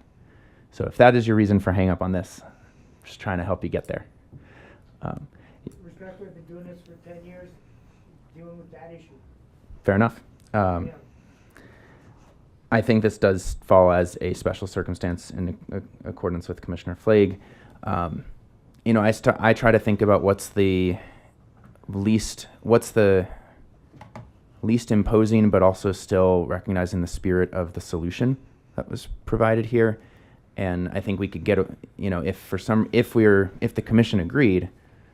Actually, you know what? Let me clarify something with our attorney first. Jeremy, are we able to grant a partial variance to what is requested? This is in the spirit of the email conversation that we had earlier, just on clarifying this. So there are 3 variances proposed by the applicant. Are we able to grant one? Are we able to amend those? I don't know if this works like conditions for how we'd review development applications. Is that a similar process? Is it just a straight amendment to this? Can we strike some of them? Can we rewrite it entirely? So to answer your questions, Commissioner Popkin, there are 3 different variances being sought by the applicant here. The commission is well within its authority to grant or deny any one of the particular variances, or all of them, or none of them. So you can grant one, deny the other 2, etc. And I do believe the commission is empowered to put conditions upon the granting of any particular variance as well. Does that answer the question? Yes, absolutely. Thank you.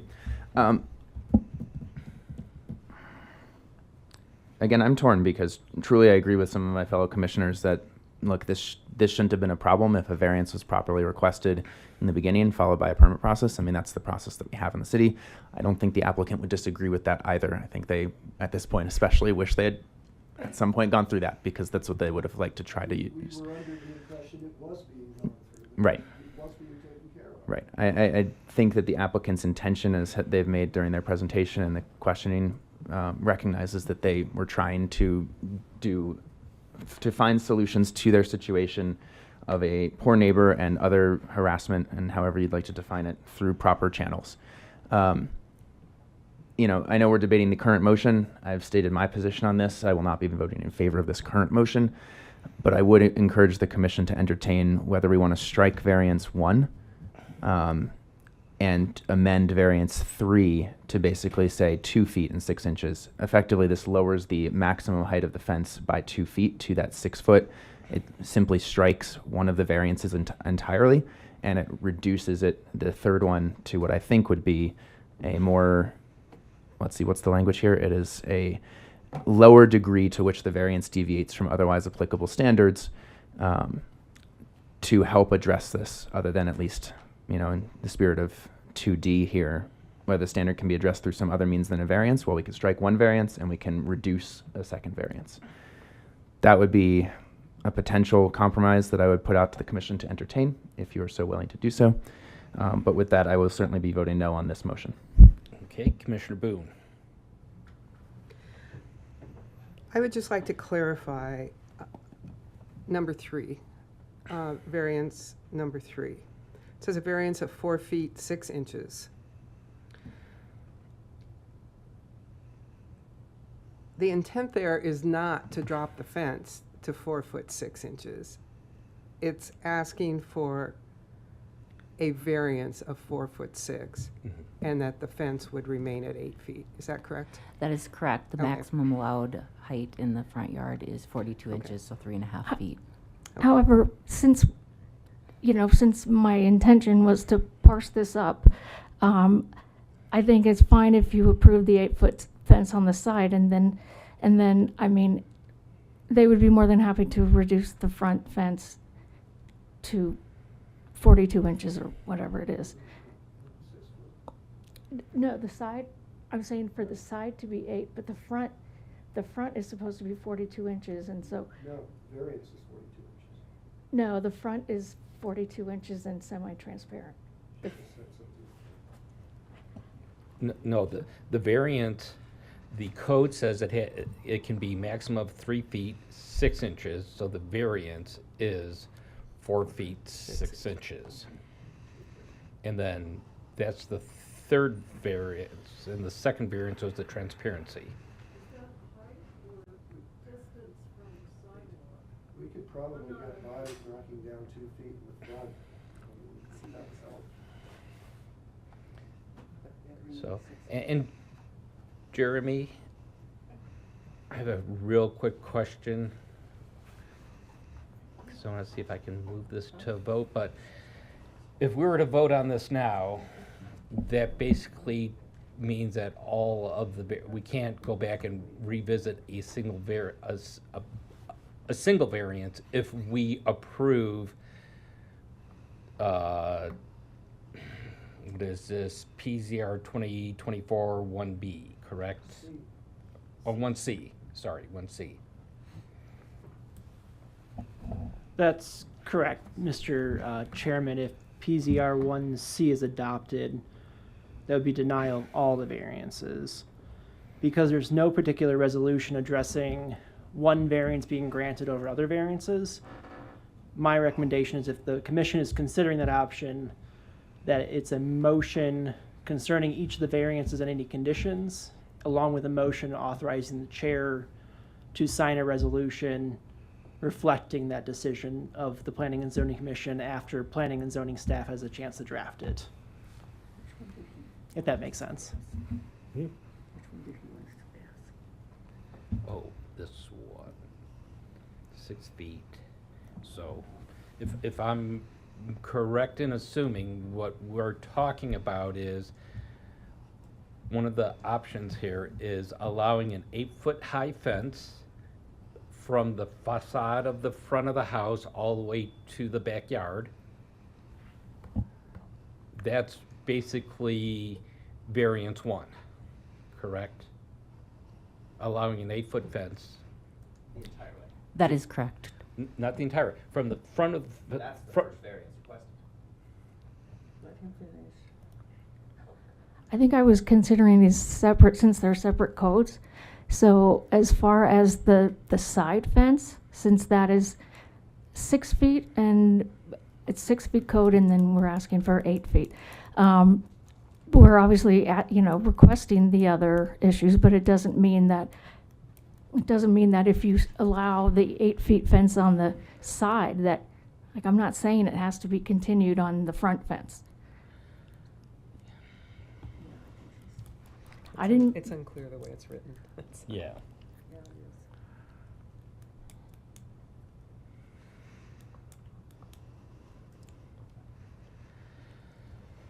I mean, Yeah, if the way you that could, variance, first variance is, it's for the whole length. There's not a particular, correct me if I'm wrong, Grant, there's not a particular variance that only covers the section from the front facade to the backyard. Mr. Chairman, if that's what the commission is considering, I think the proper approach for denying variances 2 and 3 concerning the front yard, and then granting condition 1 with conditions. So be a condition indicating that the variance allowing the additional 2 feet shall not exceed. The front facade of the house. Sure.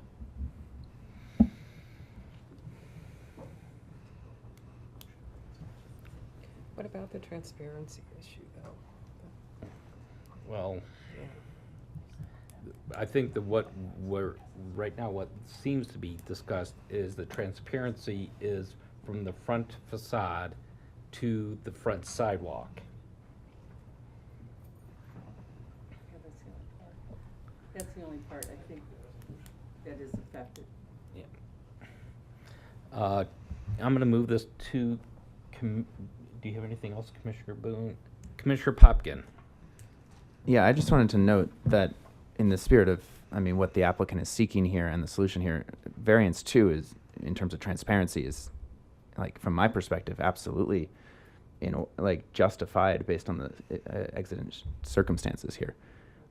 And trying to conform, and a variance is understandable there, and frankly probably would have been granted, though I can't speak for the decision-making body on this, probably would have been granted from the beginning, because it's addressing a sound and noise thing. 50% transparency, maybe that would have some reduction, but that's probably not a meaningful reduction on a subwoofer type base level. Just for the commission's clarity, I was proposing, I was putting on the table, not proposing any motion because we're currently discussing an active motion. If we wanted to reconsider another direction here, I was proposing we do away with variance 1 entirely, which would strike down the entirety of the 8-foot fence to a 6-foot level to conform with the code. And then we decide whether to grant a variance on the transparency element and to a 2 foot 6 inches to suppress the stipulated maximum height level of the 42 inches. So recognizing the spirit of Commissioner Flagg's proposal and the spirit of the applicant's proposal, we'd go for 6 feet across the board. That was what I was tossing out there as a potential compromise. But obviously I'd welcome the commission's feedback or entirely naysaying perspective to push back on me. If that's Commissioner Height. I got to push back. I think I'm falling on deaf ears. This is a variance to deal with property configuration issue. We are dealing with a police problem issue. The issues that we are addressing, the variances that we are considering, an opaque fence doesn't fly. We're giving an opaque fence for a sensitive person's reaction to her neighbors. We are considering a 6-foot deviation in the front yard and an 8-foot to an 8-foot deviation in the backyard to deal with a sensitive person's reactions to their admittedly poor neighbors. A police problem, a personal problem, not a zoning issue. A fence needs to comply with the code unless there's something unique about the property that the fence doesn't work. That's not what I'm hearing here. What we're hearing here is a terrible interpersonal problem between neighbors. Yeah, maybe Frost said good fences make good neighbors, but this fence is too good.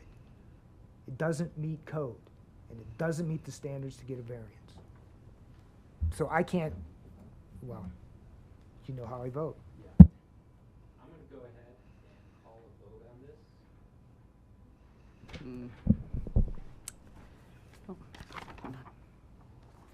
Commissioner Height?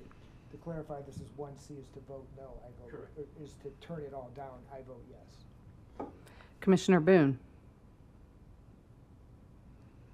Again, clarifying, we're voting to turn it down, which is C. I Yep. vote yes. Chair Poland? Yes. Commissioner Flagg? No. Commissioner Popkin? No.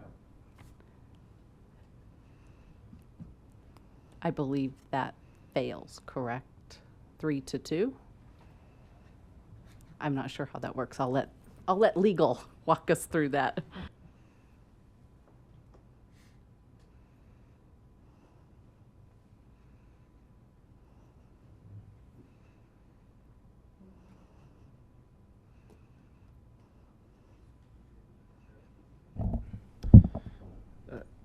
Mr. Chairman, to respond to that question, since we're sitting as designation as the Board of Adjustment and Appeals due to a lack of quorum for the Board of Adjustment and Appeals, we're bound to follow those rules under the ordinance that was adopted by City Council. And under Board of Adjustment and Appeals Review Bodies, Section 1502-030 F D, the concurring vote of 4 members of the Board of Adjustment and Appeal should be required to approve any matter presented to such board. So based on that reading, I do not believe PZR 1C has been adopted at this point. However, if 4 commissioners do not approve of the variance, then there is no variance granted, if that makes sense.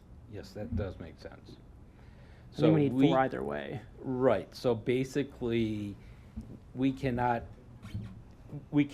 deny it with a 3-2 vote, but we can deny it based on the fact that the variances won't pass. Correct. So somebody can make a motion to adopt the variances, and when that is denied, then it doesn't pass. Correct.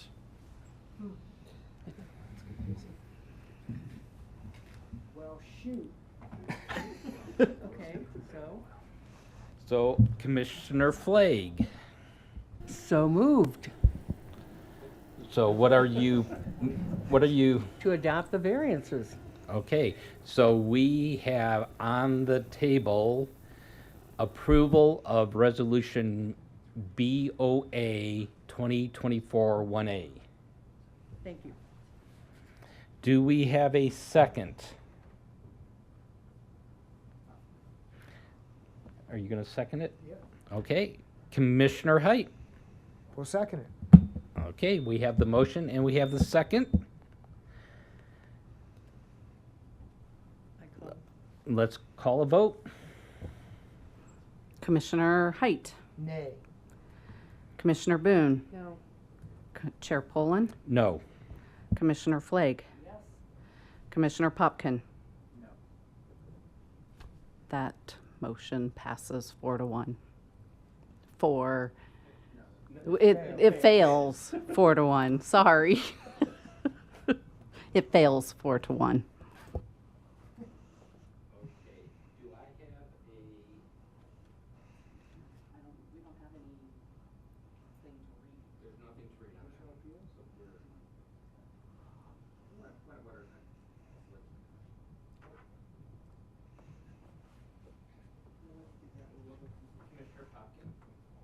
I'd happily yield if there's some clarification on the process, but I would like to make a motion on the substance of the matter still. So depending on the commission's process and preference here. Mr. Chairman and Commissioner Popkin, I do believe that the commission could still consider approving short of all the variances. The request for all variances has been denied. We cannot consider that anymore, but if there's a motion to consider one or more of the variances, I do think that would be fine. But again, that supermajority of 4 of the Okay. 5 commissioners still applies. Okay, thank you. Commissioner Popkin. Thank you, Chair, and thank you, Jeremy, for clarifying that. I would like to make a motion on, what is the letter? Or I guess BOA 2024-1B, I think. I'm not sure it's with conditions per se. It's just, well, I guess so. We'll work out the wording in a second. But here's what I'd like to motion or move here, which is I would like to move to approve variances 2 and an amended version of variance 3 to 2 feet and 6 inches rather than 4 feet and 6 inches. What this effectively does is it limits the height of the entire fence from front to back to 6 feet in accordance with the code there. So variance 1 is irrelevant at that point. And with respect to the applicant and with genuine respect to the applicant, I think it does achieve a lot of the purposes that they're trying to achieve. Variance 2, with regard to transparency, I think there's enough support on the commission to justify voting on this. And the third variance, which would now become the second variance, is simply just adjusting that from 4 feet to 2 feet to respect the 8 to 6 foot difference. So the maximum height across the board, is allowed to be 6 feet. And no transparency. And this motion would allow for no transparency to be factored in here.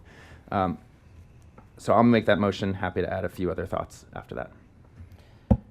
Do we have a second?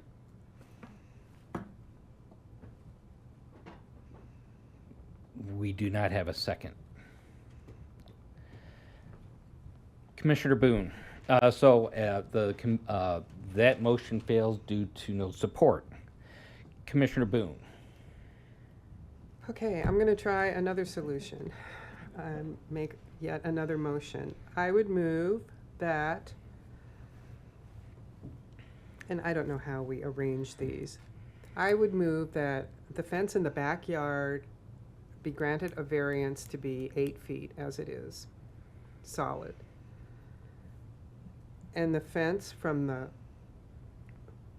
in the front yard, basically, the fence from the Front facade. from the front facade of the house forward could be a maximum height of 4'6". Both fences could be solid. So, Along the house, pardon me?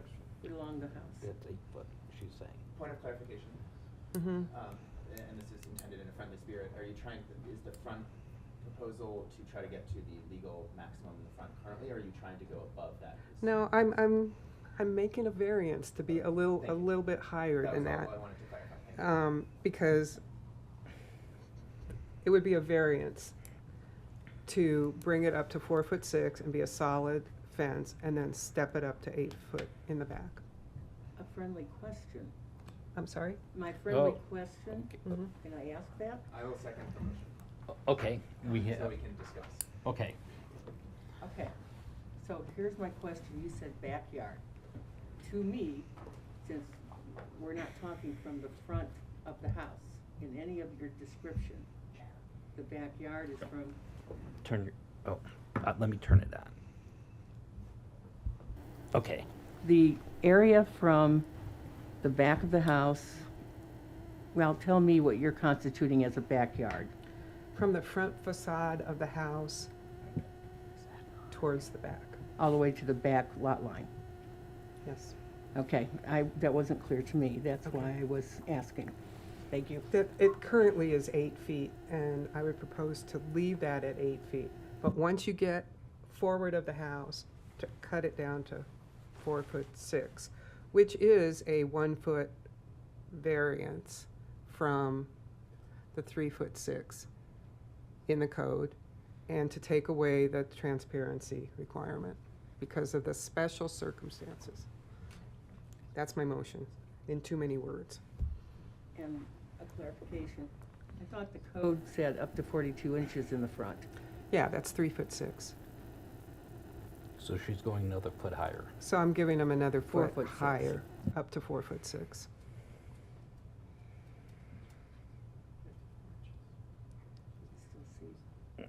Okay. We have the motion, we have a second. Let us take a vote. Commissioner Height? Nay. Commissioner Boone? Yes. Chair Poland? No. Commissioner Flake? Yes. Commissioner Popkin? No. That motion fails. I don't know if we're gonna get there.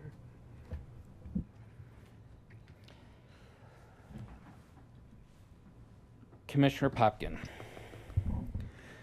Thanks, Chair. I think I know where Commissioner Height stands on this, so I have a question for you, Mr. Chair, if you'd indulge, which is there any, from your perspective, in the spirit of trying to get to a resolution that meets the applicant's needs and tries to reduce the number of variances here for the code, is there a certain height that you would look favorably upon before we keep throwing out random numbers?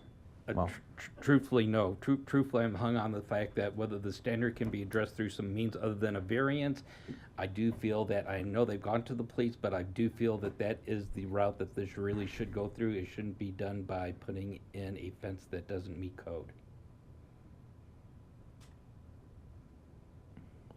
thank you for that clarification. Commissioner Flake. Well, I'm a little concerned that I understand our code is our code and we run everything by it, but just because there's never been quite a variance like this doesn't mean that it's that inappropriate to be done. But I have a question for our legal here. Sir, what are the next steps if we cannot come up with a solution on which four of us agree? Commissioner Flake, at that point, the variance request has been effectively denied. And so then what happens? They have to tear down the fence? They can appeal to a higher court?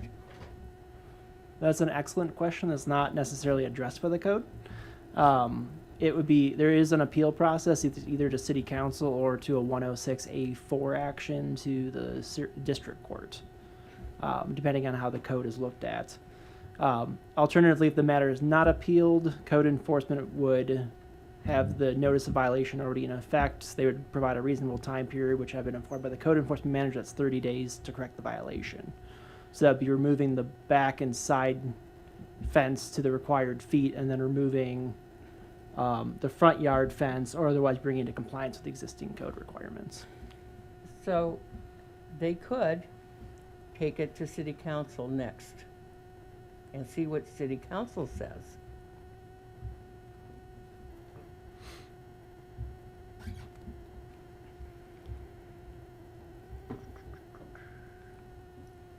Yes. The proper appeal process at this point would be for city council to consider it if there is no variance granted. I see. So we can be done. Okay. I don't see any other lights lighting up to propose a motion, so I will go ahead. I guess I will close public item 6A. Point of order. Yes. Or point of clarification, what's the proper process for moving on in an agenda item? Is it chair's discretion?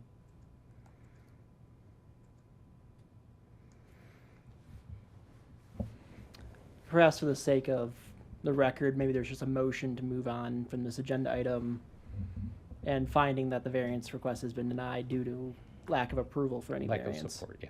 Okay. Commissioner Flake.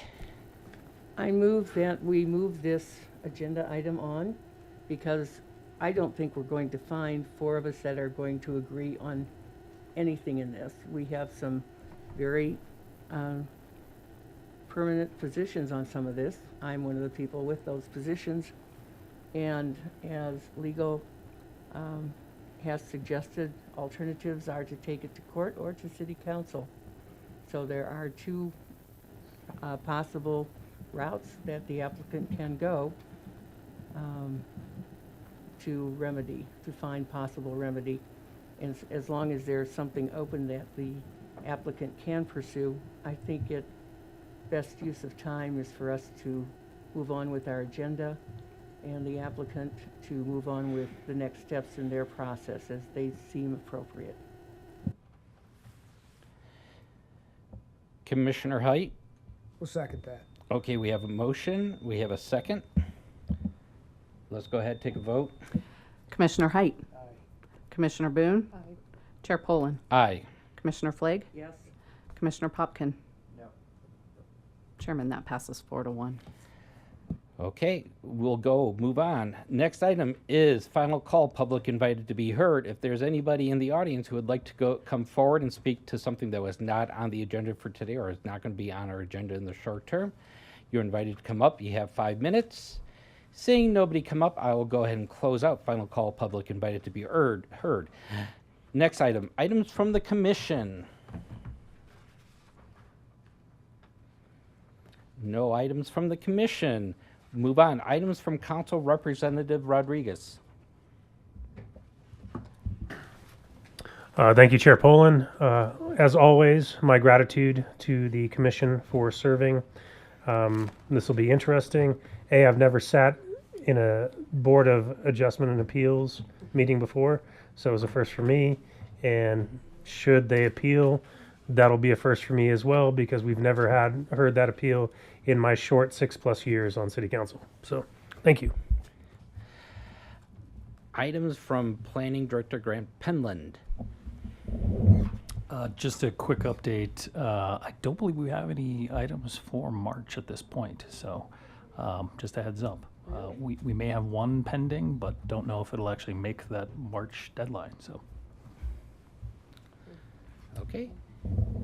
Thank you. And then we are in adjournment.